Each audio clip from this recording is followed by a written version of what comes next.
বাগান করতে ভালোবাসে না এরকম মানুষ খুব কম আছে মনে হয়।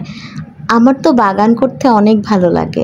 ছোট ছোট গাছগুলো চোখের সামনে যখন একটু একটু করে বড় হয় আর অনেক বেশি আনন্দ লাগে মনের মধ্যে। আমি তো প্রতিদিন আমার বারান্দা বাগানে সকালে ঘুম থেকে উঠেই চলে যাই।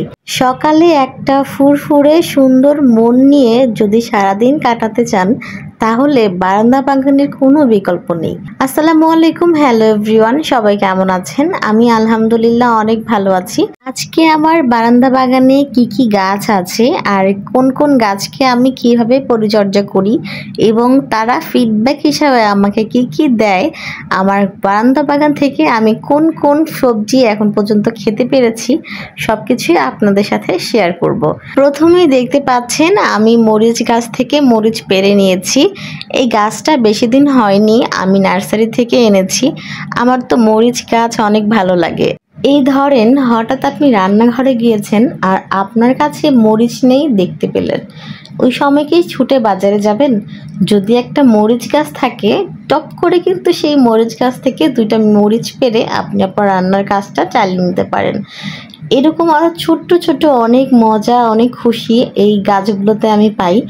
আমার বারান্দা বাগানে কিছু ফুলের গাছ আছে, কিছু ফলের গাছ আছে, আবার আমি অ্যালোভেরা গাছ লাগিয়েছি। আমার মোটামুটি যেই গাছগুলো প্রয়োজন, যে গাছগুলো আমার ভালো লাগে, আমি সেগুলোই একটু একটু করে আমার বারান্দা বাগানে কিন্তু রেখেছি।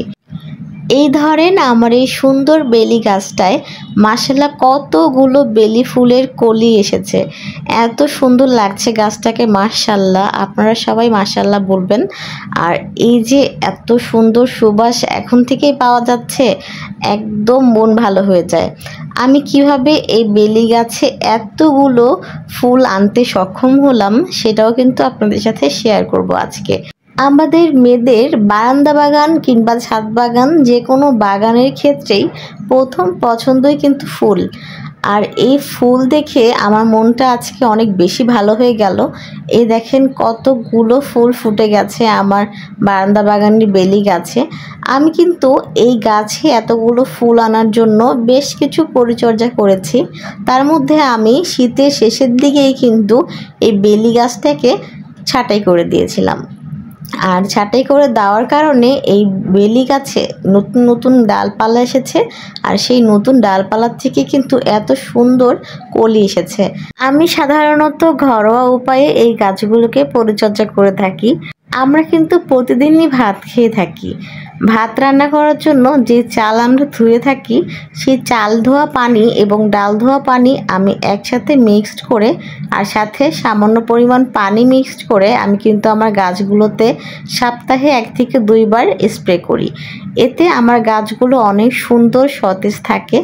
যে কোনো গাছের জন্যই কিন্তু এই চাল ডাল ধোয়া পানি অনেক বেশি উপকারী। আর এটা আমি সপ্তাহে 2 বার ব্যবহার করে থাকি। এতে আমার গাছগুলো অনেক সুন্দর সতেজ থাকে এবং ওরা খুব তাড়াতাড়ি গ্রো করে। আরও কিছু জিনিস আমি ইউজ করি, যেমন পেঁয়াজের খোসা, তারপর হচ্ছে কলার খোসা। এগুলো আমি বেশ কিছুদিন পানিতে ভিজিয়ে রাখি একটা বোতলে করে, আর এটা 5 থেকে 7 দিন পর আমি সামান্য পরিমাণ পানি মিক্সড করে এটা গাছে দিয়ে থাকি। এটা কিন্তু গাছের অনেক ভালো একটা খাবার, আর এটা খেলে গাছ কিন্তু খুব তাড়াতাড়ি গ্রো করে। সাথে আমি সবজির যে খোসাগুলো থাকে এগুলো কিন্তু ফেলে দেই না, এগুলো আমি সামান্য পরিমাণ পচিয়ে কিন্তু এই গাছগুলোতে ব্যবহার করি। এই যে দেখেন আমার বারান্দা বাগানে কি সুন্দর পুঁইশাক হয়েছে, মাশাআল্লাহ। বেশ কিছুদিন আগে আমি বাজার থেকে পুঁইশাক কিনে এনেছিলাম, আর পুঁইশাকের ডাঁটাগুলো আমি ফেলে দেইনি, একটু একটু করে আমি মাটিতে পুঁতে রেখেছিলাম। আর এই তো 1 মাসেরও খুব কম সময়ে আমার পুঁইশাকগুলো এত বড় হয়ে গেছে, মাশাআল্লাহ। আমি আজকে এটা খাবার জন্য তুলছি, আর এই যে দেখেন পুঁইশাকের বিচি লাল হয়ে গেছে। আমার তো এই জিনিসগুলো অনেক ভালো লাগে। দেখেন আমরা কাঁচামরিচ, পেঁয়াজ, এই শাক এগুলো কিন্তু বাহির থেকে কিনেই খেতে পারি, কিন্তু নিজের হাতে লাগানো যে গাছ, সেখান থেকে যদি আপনি এগুলো কালেক্ট করে খেতে পারেন, কিংবা এই সুন্দর সুন্দর ফুলগুলো যদি আপনার চোখের সামনে প্রতিদিন একবার করে দেখেন, তাহলে কিন্তু আপনার চোখের এবং মনের অনেকটাই শান্তি পাওয়া যায়। আমার মতে প্রতিটা মানুষেরই বাগান করা উচিত, এতে তাদের মন স্বাস্থ্য দুটোই ভালো থাকবে।